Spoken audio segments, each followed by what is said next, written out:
Hello guys, today I have a guest. His name is Harold Dennis and he is very famous actor. Tell us please, how did you get into acting career? Like, where did you start and how did you get into this field? I started in 1997 officially, and I decided that I wanted to act, and I realized that it's possible for me to act here in Chicago. I had heard this advertising on B96, a radio station, be an extra in the movies, and I kept hearing it over and over again. So finally I wrote the number down and signed up, called them and said I wanted to be an extra. They sent me something in the mail where I had to send them back a Polaroid picture of myself and fill out the application, and I did. A few weeks later, a month later or so, I was featured as an extra in a television show on CBS called Early Edition, and I got a chance to go on set and to this studio here in Chicago on Roosevelt Road, and I was like, wow, they're doing all of this in Chicago. I didn't know. It was a huge place with cameras and lights and the whole nine, and I was blown away. And so I did that, and I did the extra roles a few more times, and then I started taking classes over at ETA Creative Arts Center on the south side of Chicago. And I took the beginning and advanced classes for a full school year because I wanted to do more than just be extra in the background. And I did that from Tuesday nights and Wednesday nights from August of '97 to May of '98. And started an acting troupe February of '98. We met every Saturday morning for a school year. So I kind of jumped in with my both hands and both feet. And then I got involved in a blues play, and this is all training. In the blues play called I Was There When the Blues Was Red Hot. Back in, we went up October 1998, and I stayed with that show 171 shows every Friday, Saturday night. And that's how I started. I just dived in once I realized it was possible to do. And so how many roles did you play now in the movies, and how long have you been in this field? I've been in the field for over 20 years, roughly 22 years. And films I've done over 150, but counting all of the things that I've done in front of the camera, maybe over 200. Wow, yeah. Impressive. You know, I got involved later, so I was like, I need to run this marathon, not walk it. Yeah. So I know that you're teaching also in the school, and maybe you can give some advices to the people who just start this skill, like how to get into this. I know that many people, they're just afraid to go and perform because, like I'm from Ukraine and people like to judge, and many people who want to be actors and actresses, they're just afraid what people will say and how they will judge them and what impression they're going to give to them. Like, what advice would you give to people who just start? Like, how to overcome that fear, The best way to, in my opinion, to overcome fear is to decide that you want to do it. That's what I had to do. And once I decided that this is what I wanted to do, then things started coming to me and people started coming to me to help me along the way. So the advice is to find some extra work, do it so that you can be quiet and watch and follow directions on set and just see what it is. And to get into a class like I did, because getting into a class will give you the confidence.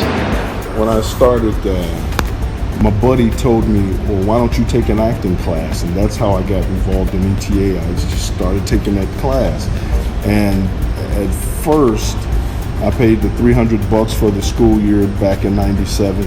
And then the teacher, the late Choral Harold Johnson, the founder over at ETA, he says, we don't have any men in our advanced class. So if you want to take the class, come on. I was like, I want it.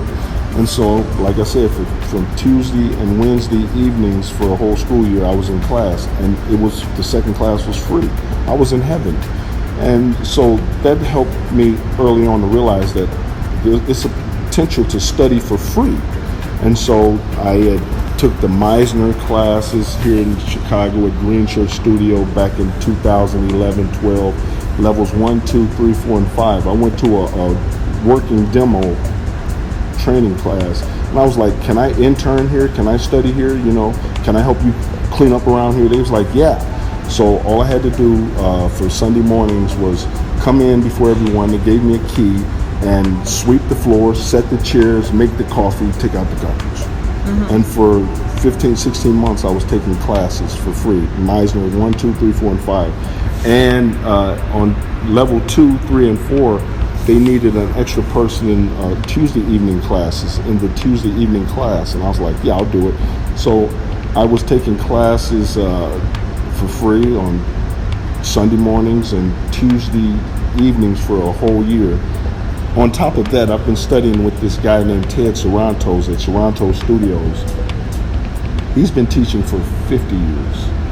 And back in 2004, 2003, I sat in on one of his classes. And he says, you like the class? I was like, yeah. And the reason I liked it was because he was filming the actor while they were doing their piece. And he says, okay, nose to the camera, smile in the eye, talk to the microphone, chin down. I was like, I need that. This was back in 2003. And so after the demo class, he says, you want to take classes here? I was like, yeah, but I really can't afford you at this time, which I was sincere. He said, I says, but I can help you clean up around here. He says, well, I don't need that. 10 months later, he invited me to a workshop, and I went. And I says, I'm that same guy that says I want to help you clean up around here. But this was like November of 2003 at that point. And I was like, but I'm busy. I'm in 5 community plays and I'm going out of town for the holidays. He says, well, come back in the new year. So January 4th, the first January Wednesday in January of 2004, I sat in on his class and I started. And he showed me what he wanted me to do around the place, cleaning up that first Wednesday in January 2004.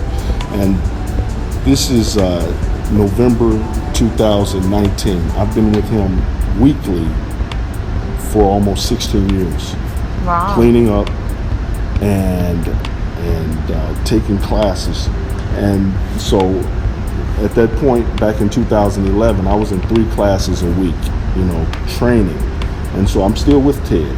And I've been taking classes here at Second City because I work here and teach acting on camera here. I get to take classes, so I've taken stand-up 1 and 2, improv for actors 1 and 2, and writing and blah blah, storytelling, blah blah, just classes.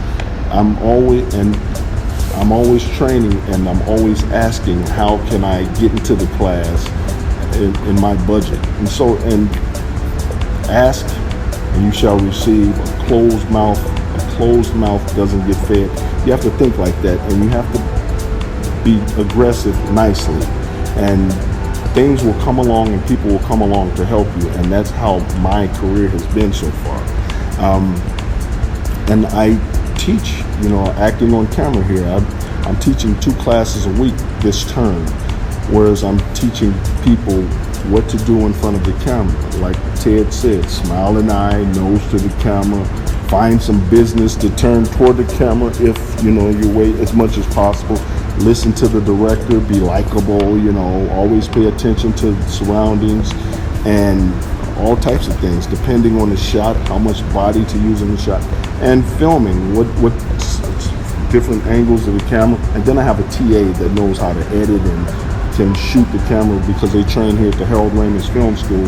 So I've been having TAs coming in, and so all I have to do is direct and teach. And it's a beautiful thing working here at Second City. My class, I have 2 different rooms right now. I teach Wednesday evenings around the corner, which I showed you, and Friday afternoons around the corner. Hi, this is Harold. This is my class, acting on camera class, whereas after we film something with my TA, with the students, we'll watch it and have feedback and talk about things, and we can shoot at this angle. And then when I'm taking notes, that I'm writing down things that I want the students to have, I'll use this backboard. And this is the perfect room because the type of things that we shoot are like we're on set, and we give the students the on-set experience. So some will hold the boom mic, and the equipment closet is out there, and we'll come in here and just make this a production house, so that when they walk away from this class, they have the experience of being on set. And I tell them this is the advanced class, so when you walk out of here, I make them feel like it's the advanced class because I have a world of information. And when they walk out of here on somebody's set, they know what to do and how to do it, and to fit right in. So that's the advantage of being able to teach acting on camera in this space. So it's and the students, they have to have some background in acting, and they come in and just they may have a lot of theater experience, theater degree, and they want to know what to do in front of the camera because they have so many shows here in Chicago right now, and they want to figure out how to get on these shows. I'll have a guest come in and talk, someone with experience, talk about the business, and I throw a whole bunch of things at the students so that they can have a vast understanding before they leave these 8 weeks here with me.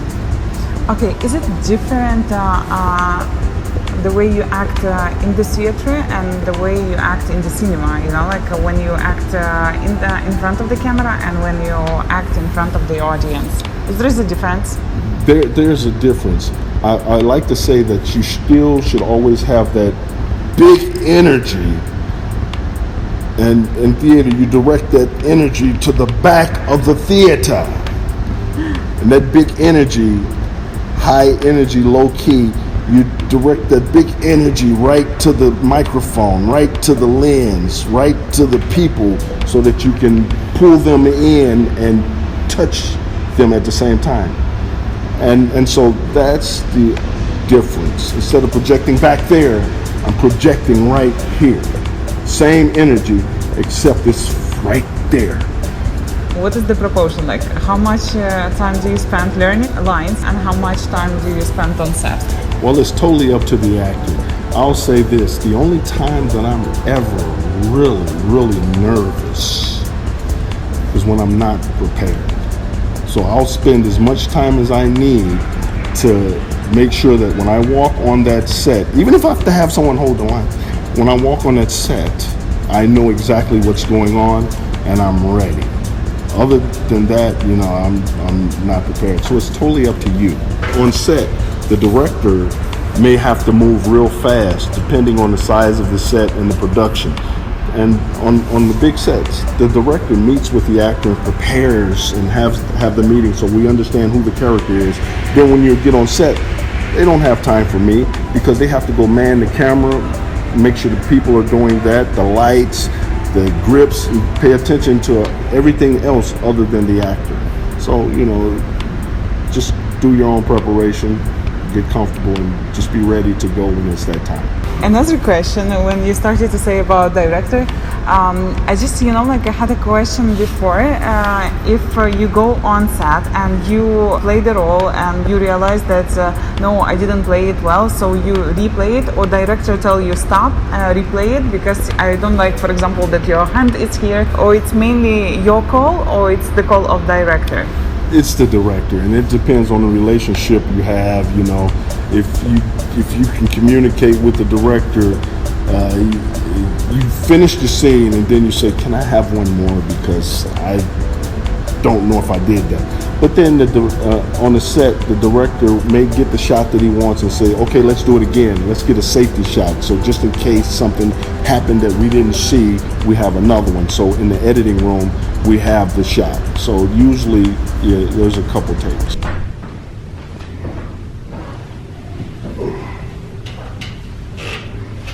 This is one of the stages where things happen here at Second City, Chicago.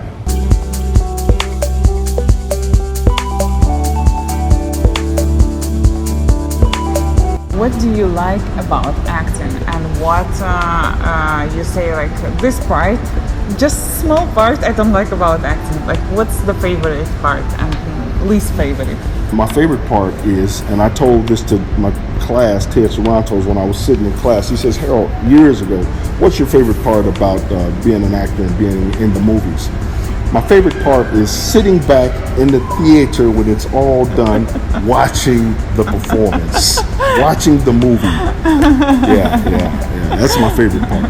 Yeah. Hilarious. And speaking of that, I learned also, and I tell the actors, when you film something, watch yourself at home. Watch yourself a minimum of 3 times, because the first time you may be like, ugh, that is horrible. Then the second time you look at it, it's like, ugh, that was horrible. Third time you're like, oh, I see. I see what they're talking. I can see what I'm doing. Too much of this or too much of this for the shot. And the fourth time, then you start learning from what you've done. And so we did that in class for at least 7-8 years with Ted Sarantos, and so it helped me to understand what I look like and what I'm doing in front of the camera, and it'll help anybody. So you basically record yourself on the phone and you just rewatch it? Or in class, yeah, you can do that. Ted Sarantos would record us. Like I said, when I sat in his class, he was recording the actor, nose to the camera, smile in the eye, talk to the microphone, chin down. I was like, I need that. And so that's what I got, him recording me for at least 7 of those 16 years weekly. We take our VHS tapes in and he'd plug it in and record us. Then we take the VHS tape home and watch ourselves. Wow. And so that's why I like sitting back in the theater when it's all done, enjoying the show and the ambiance. I want to say, though, one of the motivating factors for me to start acting too was my father has a younger sister. Her name is Marion Rose. She acts. She used to act. She doesn't act anymore, really. She sings at church down in Florida. But she did a one-woman show off Broadway, overseas, Edinburgh, Ireland, all over the place, Europe, and called Desiree. And she did maybe 200 shows, but this is when I was younger and I used to hear about it, but it was long distance to me. But so it was always in the back of my head years ago, but I thought it was impossible to do that here in Chicago. And so my high school band teacher, I used to play trumpet in high school, John Watson Sr., he passed away. He ended up in 1994 in The Fugitive. Band teacher, older guy, trombone player, played with all of the greats back in the day. He ended up in The Fugitive, and he had lines with Harrison Ford. And I saw it, I was like, that's Mr. Watson. He's not an actor. How did he do that? And then he ended up in Groundhog Day, Hoodlum, Soul Food, the movie. If anybody remembers Soul Food, the movie, he was Uncle Pete, the old man that never came out of the room. Then at the end of the movie, he came out with all the money, you know. That was my high school band teacher. When I saw that, I was like, I can do that. I can do it. So it was someone that I knew I saw doing Hollywood films that lived here in Chicago. I was like, if he can do it, I could do it too. And so that's when I started doing that's when B96, the extra work started coming. And then my buddy said, take a class over at ETA. So things lined up once somebody showed me that it was possible to do. If you want to see some of my work or reach out to me, obviously social media. I'm Googleable, so you can search me with Harold Dennis, HaroldDennis, Harold Dennis. And there's films on YouTube, and Google will take you to some interviews and articles. And if you want to reach out social media, that's Twitter and Instagram at 99 Films on the Wall. That's the number 99, and then Films, FILMS. ONTHEWALL. 99 Films on the Wall. Mm-hmm. And if some people want to ask you questions, can they send them messages yeah? there? Yeah. You will reply? Yes. Okay. So guys, take this opportunity. Anyway, thank you so much and I wish you good luck.